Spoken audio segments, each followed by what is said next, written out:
This is a production of Cornell University.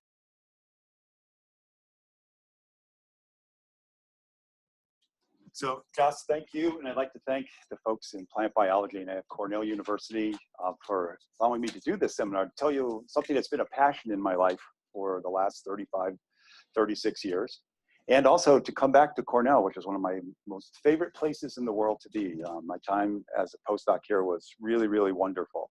So every decade or so I come back, and it's really quite nice. But what I'd like to do today is start you off sort of with a very big global perspective. If you were on a spaceship and you were coming to the planet Earth, the color that you would see on the planet would be blue, primarily from all the aquatic environments on the planet. But let's get rid of them.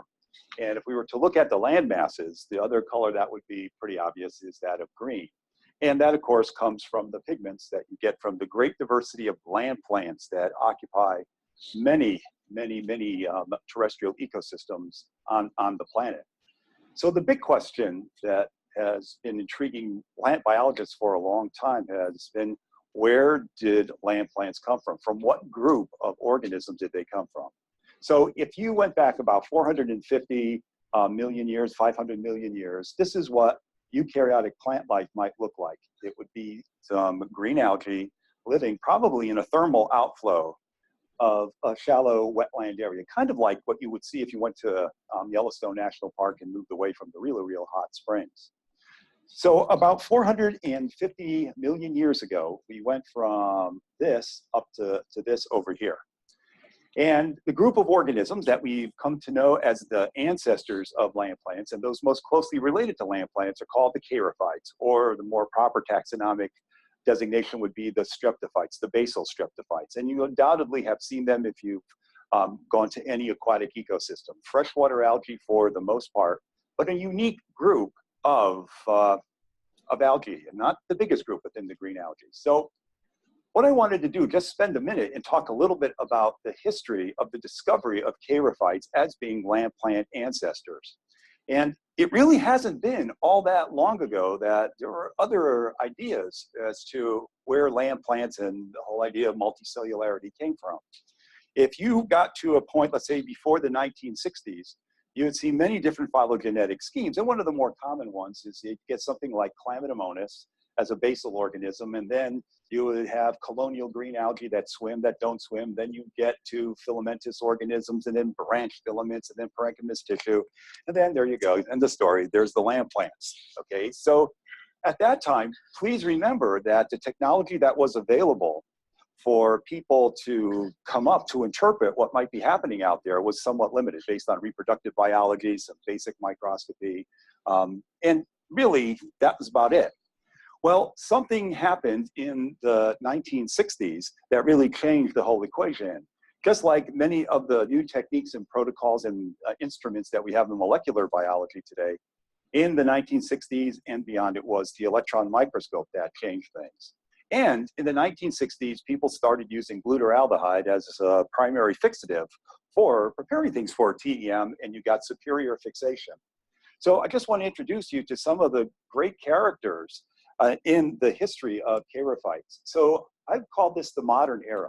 From about the 1960s on till today, one of the chief pioneers was an Australian scientist by the name of Jeremy Pickett-Heaps.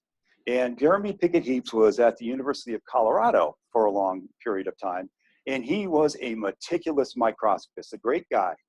And Jeremy was a good light microscopist. He would take his different green algae and he would spend hours just positioning them just right on the light microscope to see, for example, cell division events, to take a look at reproductive cells, a variety of different things. But he was also an outstanding electron microscopist. He was able to pinpoint specific processes using thin section TEM. And if you were to go down probably to Mann Library, you'd probably find this book from 1975, which really was an amazing book. It had a lot of his micrographs, and he was able, from about 1972 to 1975, in a series of publications, to define this group of algae known as the charophytes. There were different names at the time, but he was one of the first people to champion the idea of charophytes as land plant ancestors using ultrastructural work. Then we had other workers. We had Carl Maddox and Ken Stewart from Miami University. Those were my major professors, who about a decade later came up with a really nice paper in 1984, giving more definition to the charophytes. And then Linda Graham at the University of Wisconsin, who worked on a very famous charophyte, Coleochaete, and was looking at the pattern formation and the formation of parenchymatous tissue, or the parenchymatous tissue-like material there. And since the 1980s, we've also had a large group of molecular pioneers that have come in.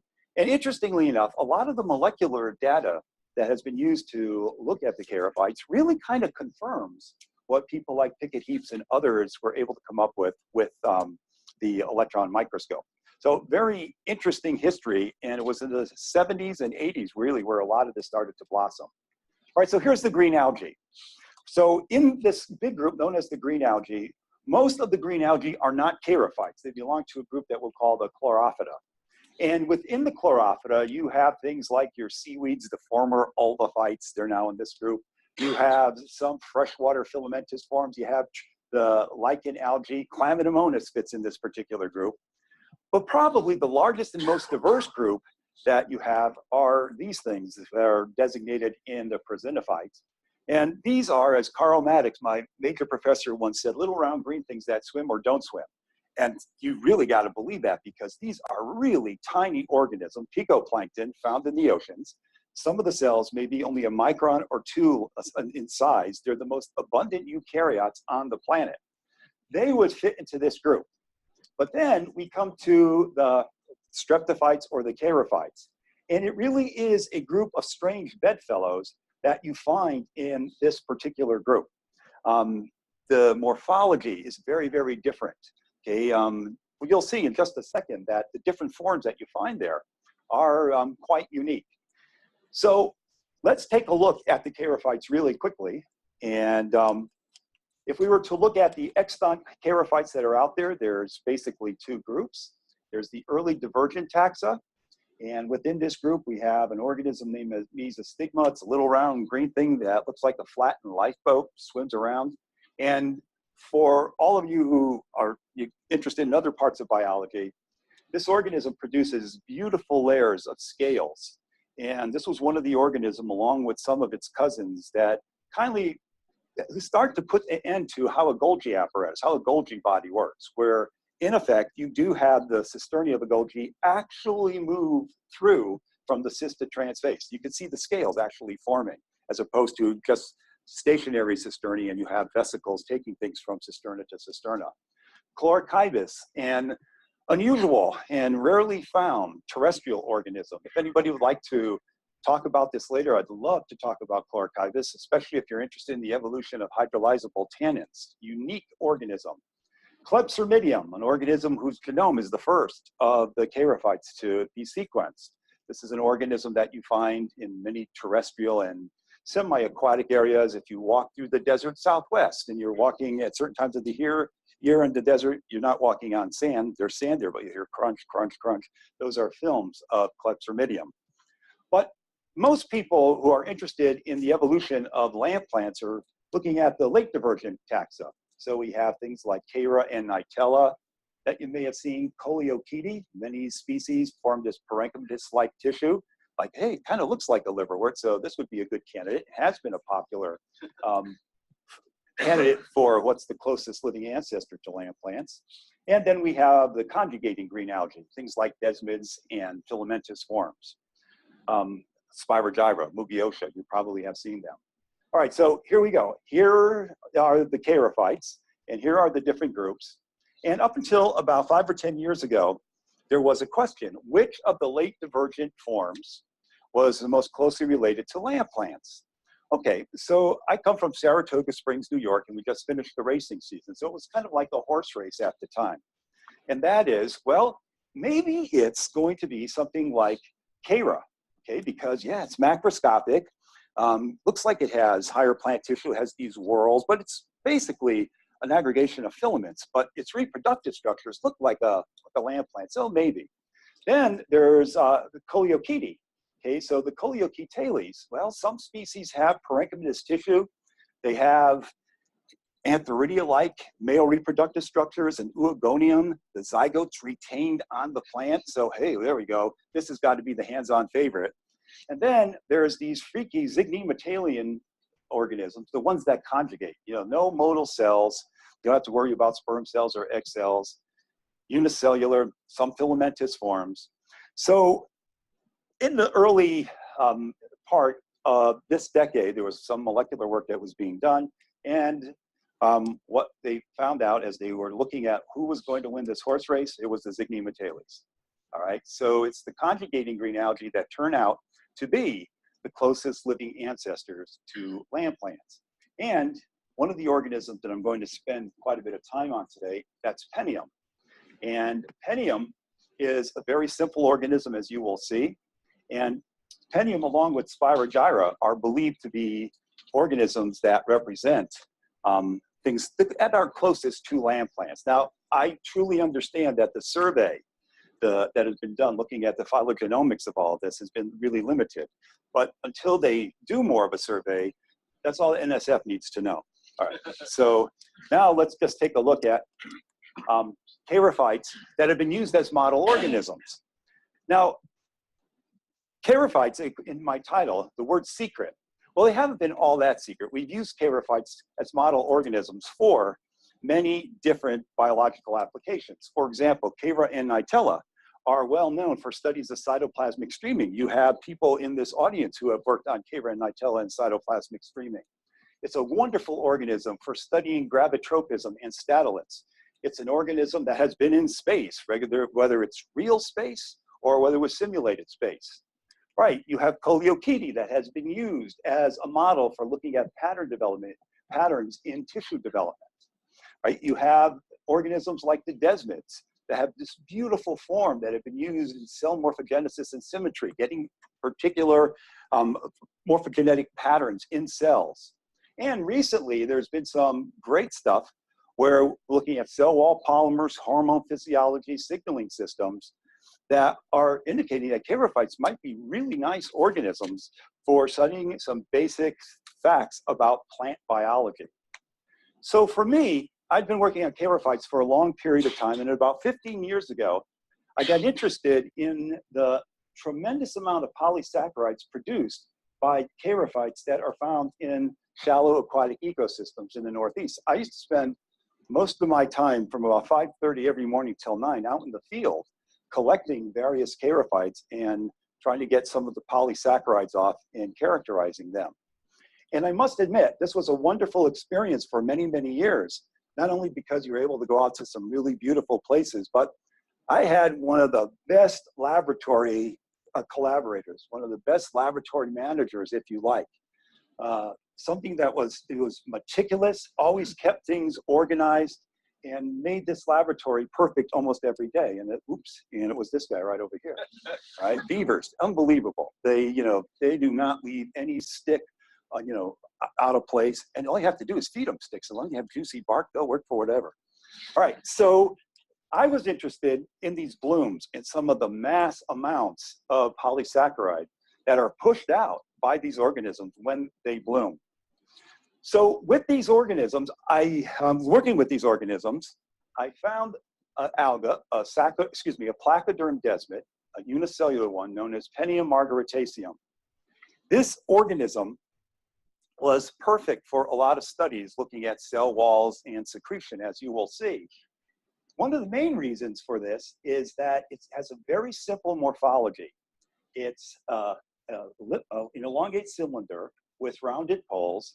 It's a typical desmid. It follows the job description of a desmid. It has 2 semicells surrounding the central zone.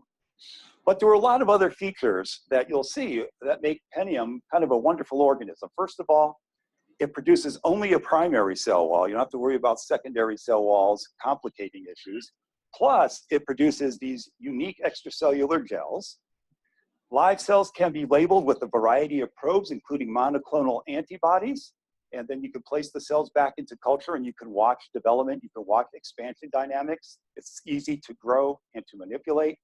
It accommodates rapid microarray screening if you want to apply specific inhibitors and see what happens to secretory events. And it has a very elaborate membrane network that I'm going to finish up on that I'd like to show you. This is a lean, mean secretory machine, and I think it's going to be a great organism for understanding secretory dynamics in plants. So what I've been doing over the last 10 years is looking at the cell biology of Penium, especially expansion, dynamics, and membrane trafficking. Extracellular glycome. I've also looked at stress biology. In fact, that's what Joss Eben and I have been working on, is a stress biology project sponsored by NSF. So I just want to give you 3 different facets of some of the work that's been done with Penium. These are going to sound like categories that you find on Jeopardy. Alex, I'd like number 1, the real world of most charophytes. All right, listen to your microbiologist. I want to talk to you a little bit about the unique cell wall, where the expansion mechanism is an easy thing to see. Plus, there's something I would call a sticky business. And then the third area is membrane trafficking on a super highway. Okay, and you'll get to see what secretion dynamics are really like with this unicellular organism. So I'd like to start off with the real world of most charophytes. Listen to your microbiologist. And what I mean by that is we have to recognize that charophytes and these land plant ancestors lived in semi-aquatic ecosystems. And from an evolutionary standpoint, and from where they are today, there are some unique mechanisms that they use in order to survive in these habitats that could be drying out, salt content can go up. And I'm using this quote by a very famous microbiologist, William Costerton, who about 15 years ago, in the preface of a book, basically said the vast majority of microbial life on this planet doesn't reside in suspensions, but lives in highly complex communities that are attached to surfaces. And what Costerton was talking about was that of a biofilm. When we think about these small charophytes, okay, especially the zygnematalian charophytes, for the most part, they're stuck to things. And the thing that they're stuck to can vary. Oftentimes it's a solid object. But Costerton also said that the interface between water and air constitutes the surface for the formation of many biofilms. Biofilms have been studied primarily in bacteria. And if you look at them, one of the things that you will notice is that they have a very distinct structure. They're not just simple colonies of bacteria that are covered in slime. They have, in these colonies, they have channels, they have specific places where you have different microorganisms that might be in some kind of symbiotic relationship appearing. But the key thing is, one of the key components of the biofilm is a polysaccharide or proteoglycan sheath that is produced in large amounts that forms these unique habitats.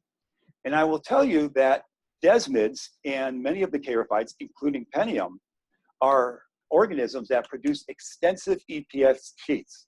How much? How about microgram quantities per cell? This is in laboratory culture. So once again, it's cheating a little bit, but they produce enormous amounts of polysaccharides. It's something that seems to be a major mechanism for these organisms' survival. All right, so let's take a look at the EPS.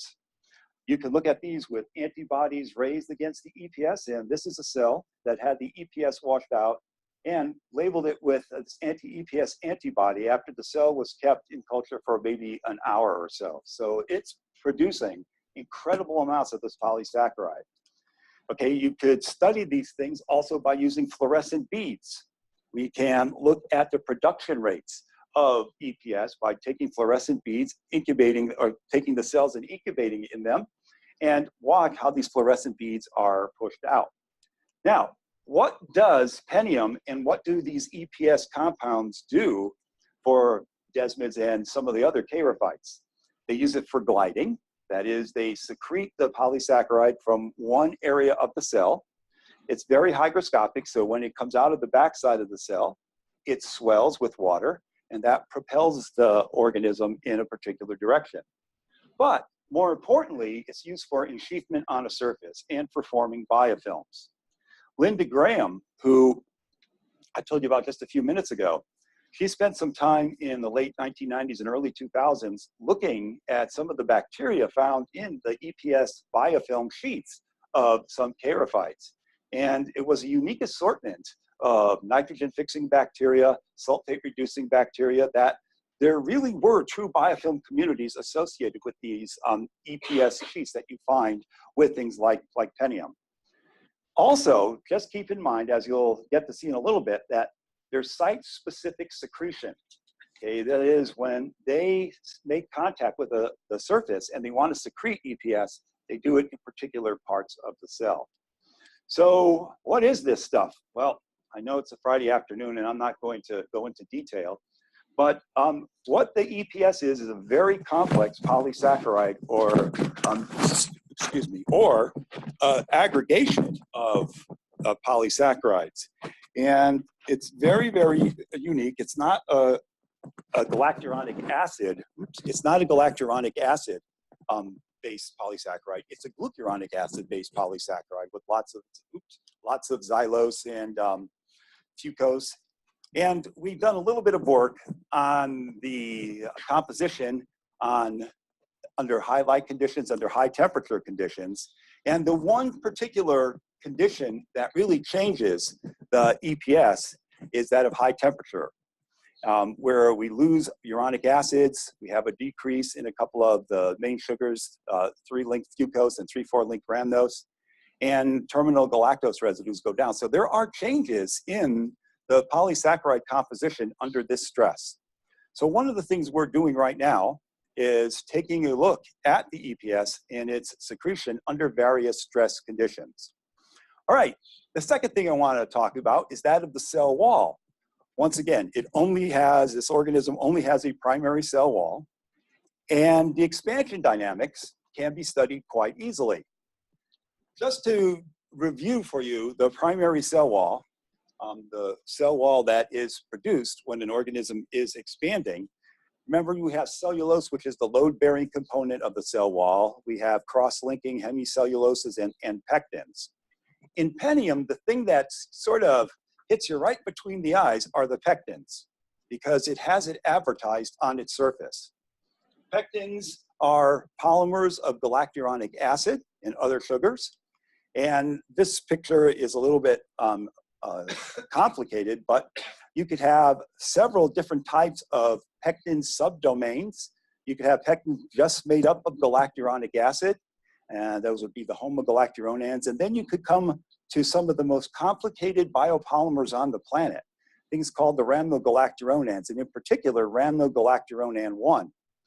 The side chains are extremely, extremely diverse, and they can get a very, very complex polysaccharide to study.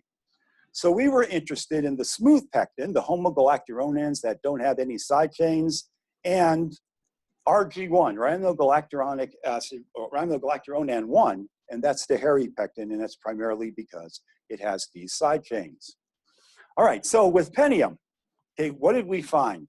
Well, along with co-workers at the University of Copenhagen, we looked at isolated cell walls and looked at the chemical composition, and then some carbohydrate microarray analysis using a variety of different monoclonal antibodies was used. So here we have Penium cell walls that were basically separated into a CDTA, a pectin fraction, then an NaOH or a more hemicellulosic fraction, and then a cadoxin fraction.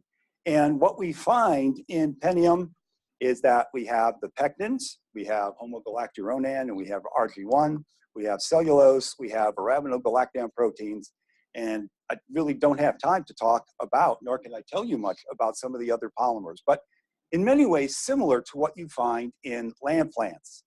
We did a similar study at the University of Georgia, the Complex Carbohydrate Research Center, and what you find are, once again, your pectins, and then a whole bunch of arabinogalactan something or others, whether you belong to RG1 or AGPs. It's a big mystery in actually many areas of cell wall biology.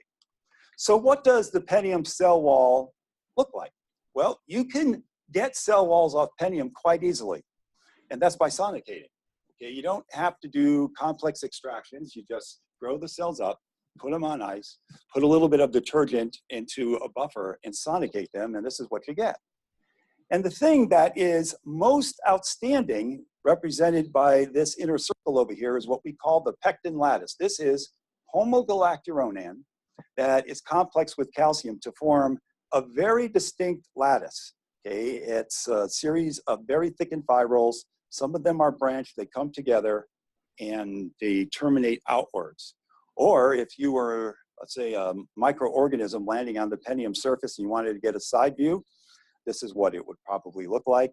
You could then use a little bit of chelator and you can remove some of the calcium. And what you can see, hopefully, are literally thousands of fibrils, about 1 to 2 nanometers in thickness, that are probably the homogalacturonan that has complexed the calcium. All right, and then from a TEM standpoint, this is what the wall looks like. Here's that homogalacturonan lattice. And what happens is that it enters into the inner wall layer made up of cellulose. And this zone right over here, these little sort of indentations that you see that are semi-electron dense, that's called the medial layer. So we have a pectin outer wall, smooth pectin outer wall, or homogalacturonan acid outer wall. And then we have this medial layer and then a cellulose inner layer. If we do some immunolabeling, we can use a monoclonal antibody called GIM5 that goes after relatively low esterified pectins, homogalacturonan. And it is located here in the lattice and also in this medial layer.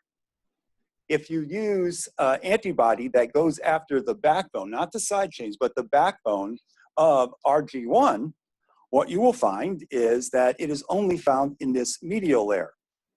So right now, this is my model, nobody else's, and you'll have to forgive me, I'm not an artist, though you might think I am, all right? So here we have cellulose forming the basis of the wall, and then here we have the homogalacturonans coming out, and then the RG1 is the thing that's anchoring the homogalacturonan. We're probably looking at some monster pectin domain, which has been recently described by Lee Tan and Deborah Monin at the University of Georgia, where we're not really dealing with separate polymers. We're just looking at different geographic domains of pectins. Pectins are really complicated.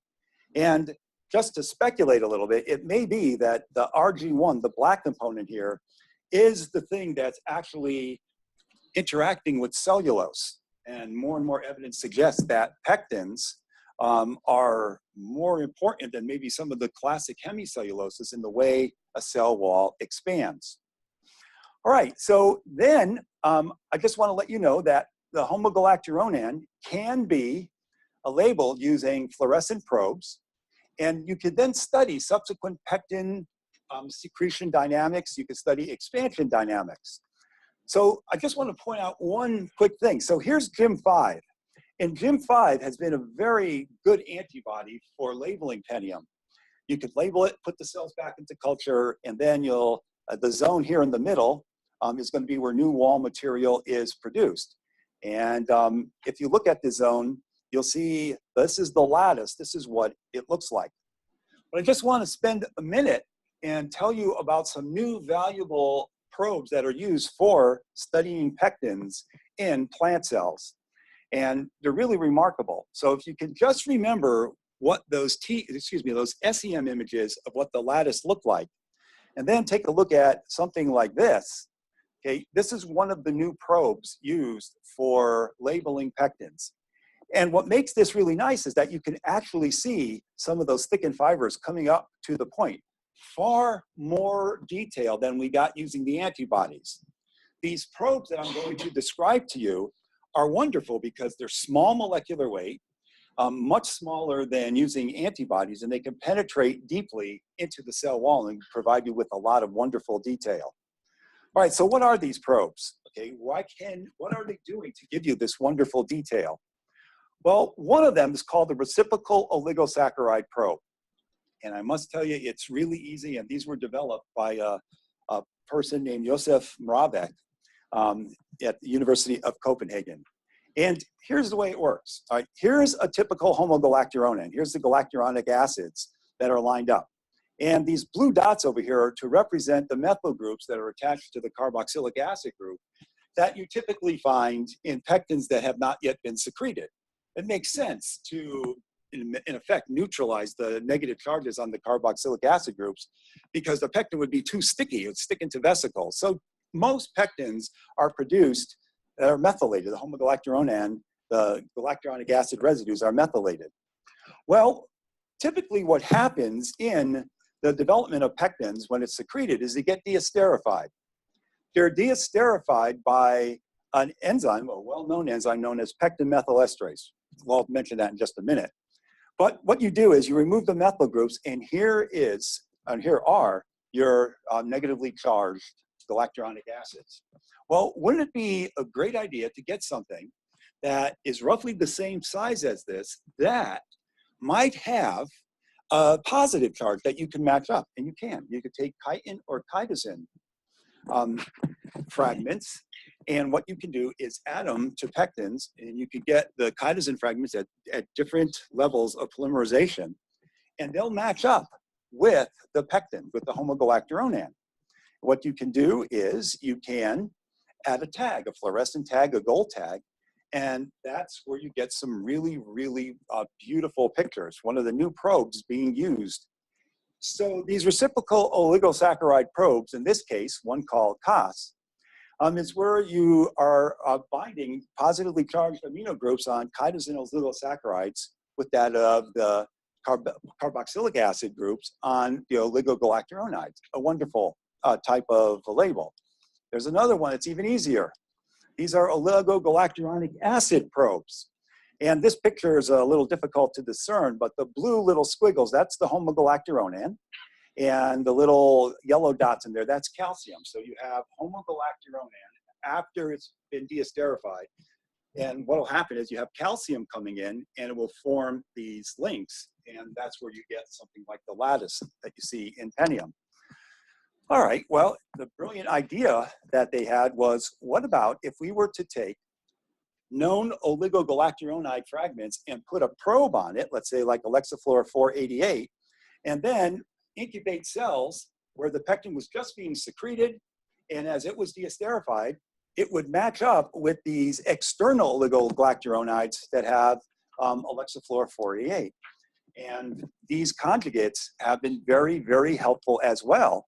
And just this past year in the Plant Journal, Joseph had a nice sort of screening of many different plants that use this. And this is where you get these beautiful images. I mean, wonderful new probes that are coming out. All right, so that's the pectin component of the wall. The inner wall layer is made of cellulose. So once again, here's the outer wall. The inner layer has cellulose in it. This is a co-label of calcifluor with the antibody GIM5, and you can see the cellulose on the inside. Another probe that we have been using that's just come out recently is a carbohydrate binding module that goes after crystalline cellulose. But researchers in Portugal had an ingenious idea, and what they've done is they've hooked GFP on it, and therefore you could pick up cellulose microfibrils that are found in the wall. We can then use CBM, carbohydrate binding modules at GFP, to label the cellulose, and here's the pectin on the outside.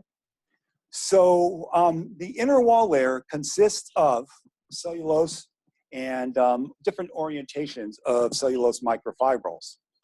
Okay, so cellulose is the load-bearing component of the cell. Okay, it is the thing that's holding the wall together, not the pectins. I really have not a really certain clue as to what the lattice, the pectin lattice, is actually doing. Probably something to do with adhesion.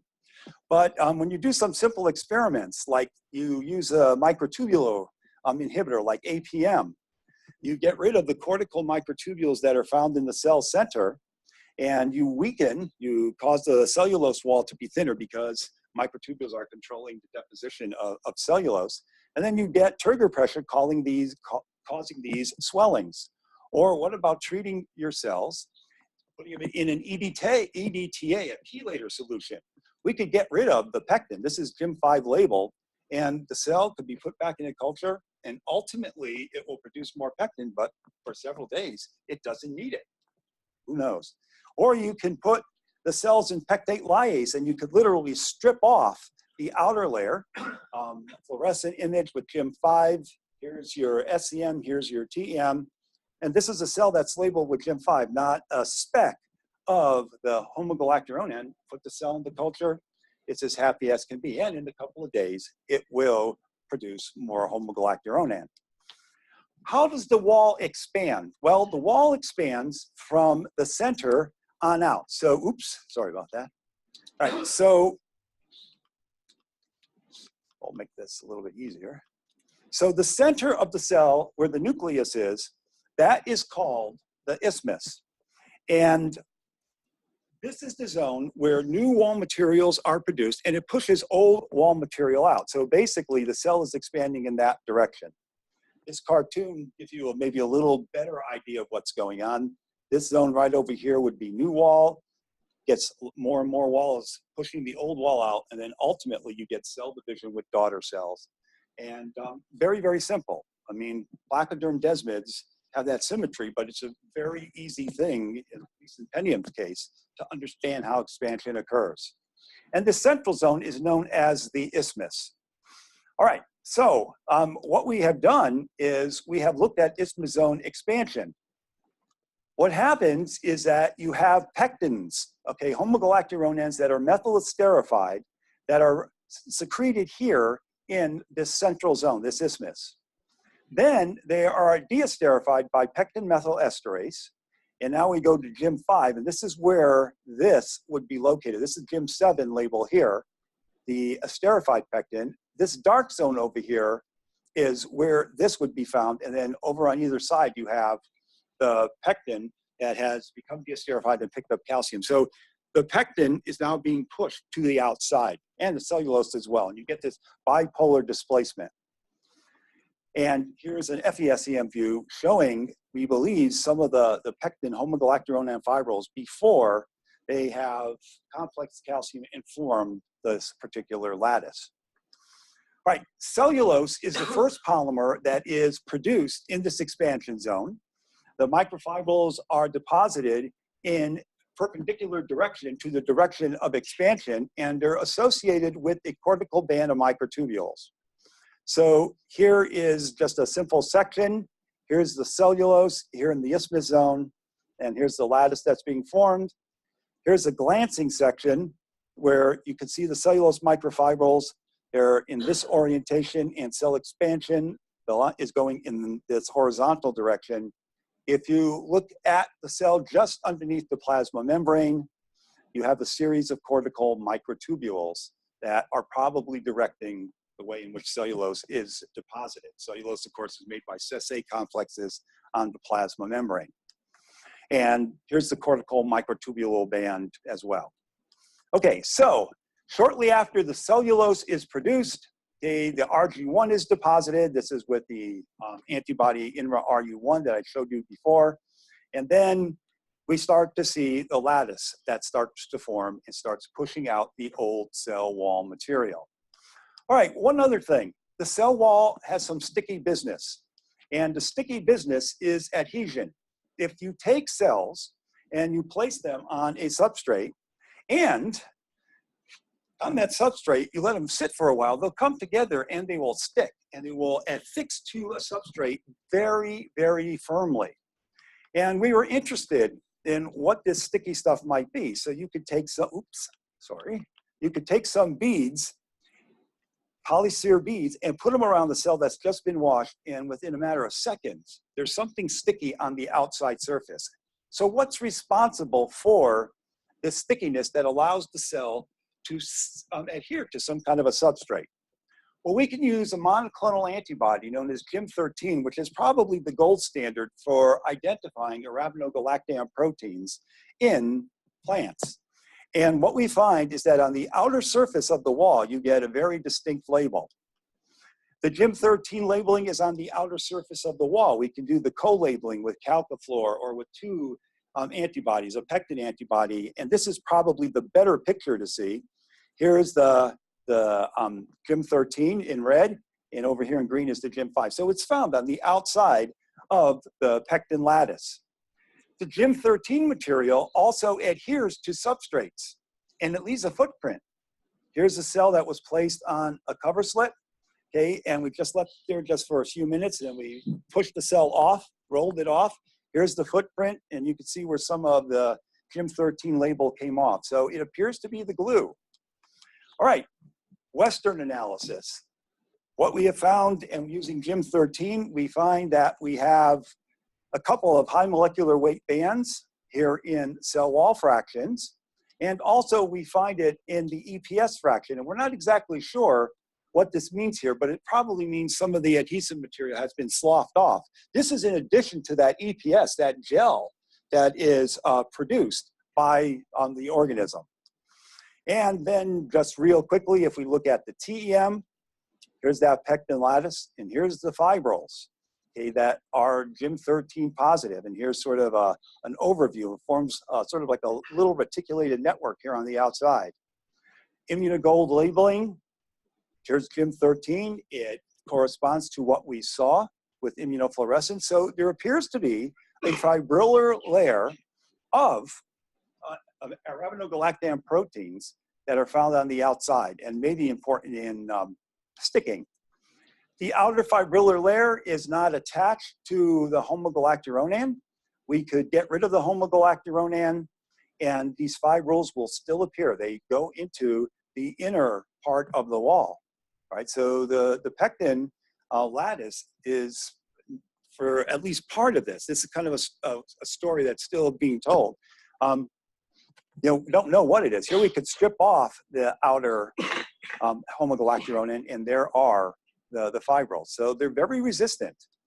And the outer fibrillar layer is laid down at the isthmus very early on. Here's the isthmus zone in an expanding wall, and already we see that there are these AGP-like fibrils, or we're calling them AG-like fibrils. So this sticky material is very, very significant, and we find it in a lot of organisms.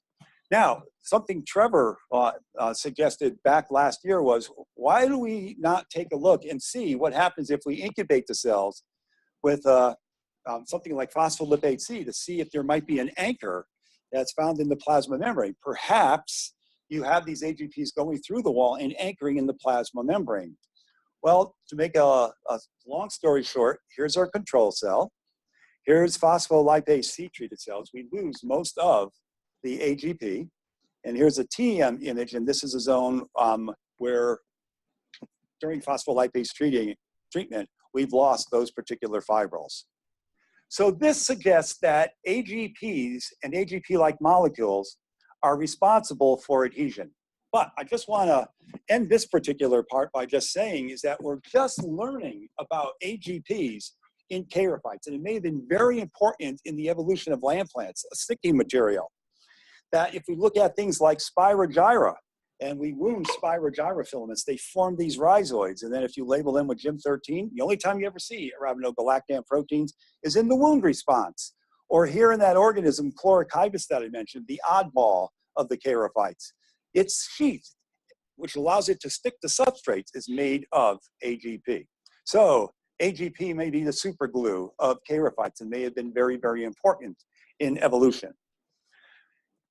So finally, what I'd like to just do is just tell you some just real quick things about membrane trafficking in an organism like Penium. And the question is how does a plant cell expand? Well, we should know that it expands basically because of two reasons. The force that's causing expansion is that of internal turgor pressure, and the cell wall and modifications of the cell wall to causing slippage of the cellulose microfibrils allows for controlled expansion. And in the world of plants, we have diffusive growth mechanisms where we have wall polymers added to different, possibly evenly distributed areas in the wall, and then you get sort of a more even expansion of the wall. And on the opposite end of that spectrum, you get polar growth. And that's where wall synthesis, like in a pollen tube or a root hair, is concentrated here at the tip.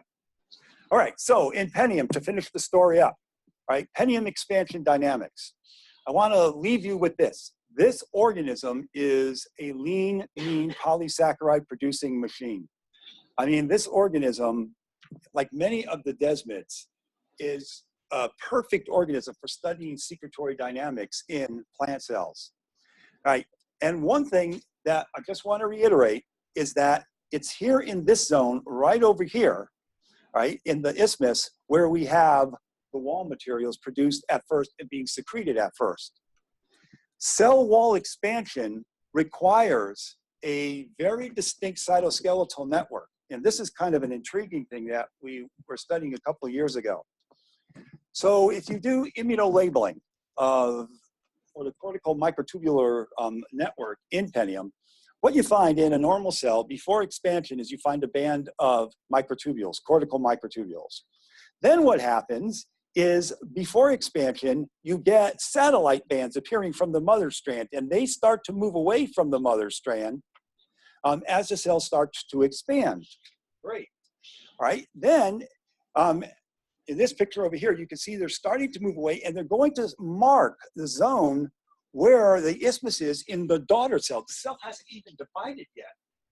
So it's in many ways predicting, it's kind of a pre-prophase band. It's predicting the plane of cell division 2 division cycles away, right? It's identifying where the isthmus is going to be in the daughter cells. Well, what happens is when the cell goes into cell division, we lose this cortical microtubular band, and it's probably contributing to the spindle and also to the cytokinetic device. And then if we look at the daughter cells, here is, okay, it was over here on this mother cell, here's one of the daughter cells, and it has this particular band. All right, so these cortical microtubular bands were kind of a surprise to us. And just real quick, they have multiple functions. They mark the plane of division. They're a source of microtubules for the spindle and the cytokinetic apparatus. Probably direct cellulose synthesis involved in nuclear movement, which certainly we could talk about, a unique way of moving the nucleus in desmids. All right, also we have cortical actin bands that are very important in all this. Here's rhodamine phalloidin labeling of Penium. And these ropes, these cables of actin, are found in the cell. And at the time of expansion, what will happen is you get these bands that line up with those cortical microtubular bands. And it's very likely that this cytoskeletal network, this cytomodal network is interfacing with the cytoskeletal network for the accurate delivery of secretory materials. All right, but the key thing here is the secretory apparatus of Penium is truly amazing. And what I want to just point out to you is that here's Penium, and here's the chloroplasts, and these dark zones over here are valleys of cytoplasm. You do not have big vacuoles in this organism. There are vacuoles, but they're small and meandering. It is in these little zones over here that you have the cytoplasm, and that's where the fun things start. So here's just a simple longitudinal section of Penium, and we went on a hunt to see how many Golgi bodies a single cell has. And so this is just one portion of the cell, and we think there's between 125 and 150 Golgi bodies. All right, so then what we take a look at is what does Penium have that's different than higher plants? All right, so as we get close to this, this is my performance art part of the presentation. So in higher plants, I'm a Golgi body. And Golgi bodies in Arabidopsis, for example, they're moving around. They're moving around, then all of a sudden they need to secrete something over there. So then they come in, this is ER, of course, if you didn't know that, they'll dock in, and then the Golgi start shooting things out. That doesn't happen in desmids, and it certainly doesn't happen in Penium. They're stationary. Rather, what they have over here is they produce a series of vesicles that get caught up on that actin network here on the periphery of the cell. They always have a ready supply of secretory vesicles for EPS, for wall material, and that's the stuff that's modal. So whenever they need that material, some kind of signal cascade probably occurs, and let's get those vesicles to that zone and let's start secreting. This is true for other desmids as well. So very different. Okay, Golgi bodies are not mobile. They're stuck in the cytoplasm. And just real quick, the Golgi bodies are quite unique. Lots of cisternae, they have a trans-Golgi network, but for you people who are cell biologists, let me just point out, I've never seen a secretory vesicle associated with a TGN in Penium, and that's not what you find in land plants. So there are some differences. Each Golgi body can produce both wall materials and the EPS. EPS secretion can be focused. Here's a cell that was placed on a substrate, and we fixed it for electron microscopy. We were looking at this zone where EPS was being produced. Here's the EM picture of it. Oh, sorry about this, guys. And here's the substrate down here. And what we see in this zone where the cell is attached, we have these vesicles that pull and release the EPS. So there obviously are some interesting signals. In the wall expansion zone, we have wall vesicles that will come up and contribute to pectins and to whatever else. We also think we've identified a group of small vesicles, probably containing CESA, that are going to come into this particular zone as well. We don't know for certain, but that's an ongoing project. And the last thing is that there is an endocytic pathway in Penium and all desmids, and it's really, really quite distinct. And we can use things like the FM dyes, 464, 143, and the dye is immediately taken up. It gets on the cytoplasmic streaming network, and then they kind of come together and fuse in a very distinct vacuolar network. Okay, some of these vacuoles are autophagic, they've got membranes in them, but a very unique vacuolar system that's involved in endocytosis. So with that, let me just say that if you're interested in secretory dynamics in plants for the production of cell walls or whatever, this is an organism that I want to sell you on. And for only $9.95, I'll give you, no. I mean, it's an organism that I think has tremendous potential. And we'll forget this particular picture. And let me finish up by saying that there are many, many different projects that we're looking into. We're looking into stress in secretory. We're looking at the way in which the cytoskeleton and a membrane trafficking network work. And I won't bore you with this, but what I'd like to finish up and say, first of all, thank you. And I'd like to thank many, many people. Sandra and Lily. Sandra's a postdoc in my lab. Lily is our microscopy whiz. Many, many undergraduates who were just invaluable in contributing to this. Two of the best collaborators, well, the best collaborators I've ever had in my life with Eben and Joss. You can give me the money later, okay. Zoe Popper from the National University of Ireland, Georgia Dukakaki from UC Davis, William Willits, and these folks from the University of Copenhagen, and the National Science Foundation. So I thank you for your attention. I'd be happy to answer any questions.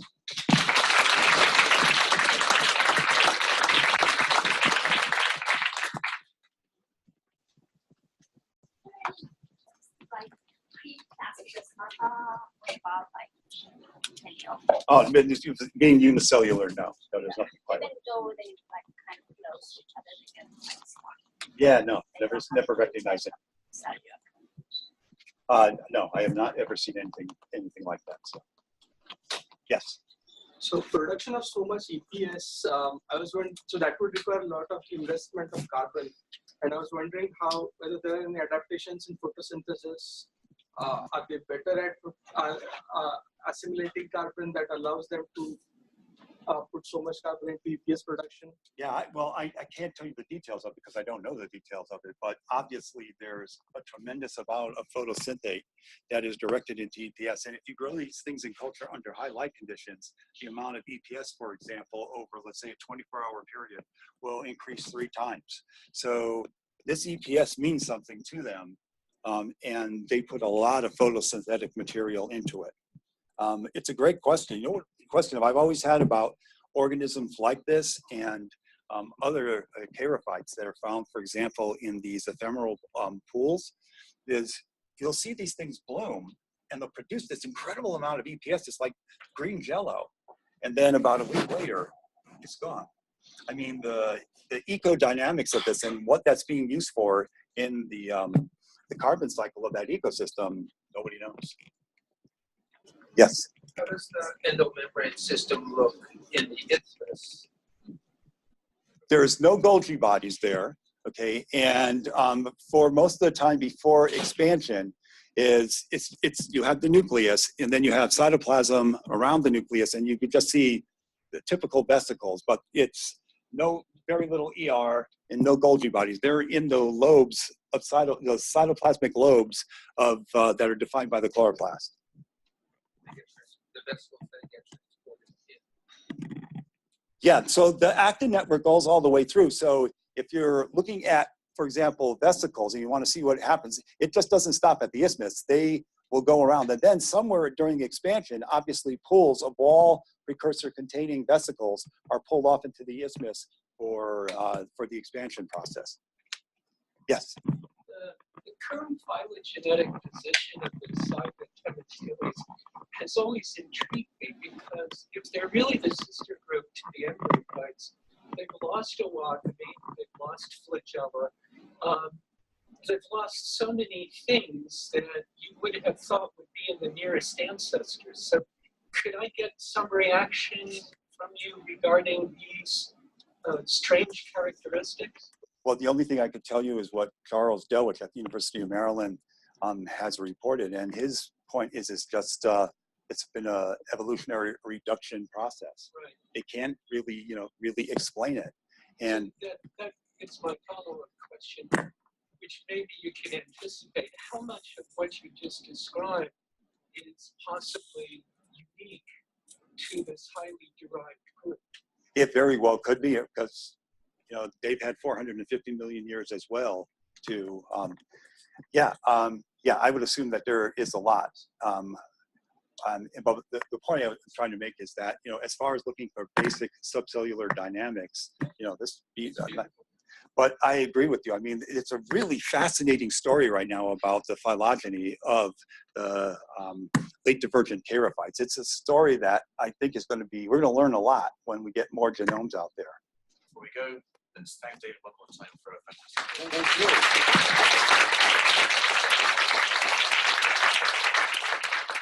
This has been a production of Cornell University, on the web at cornell.edu.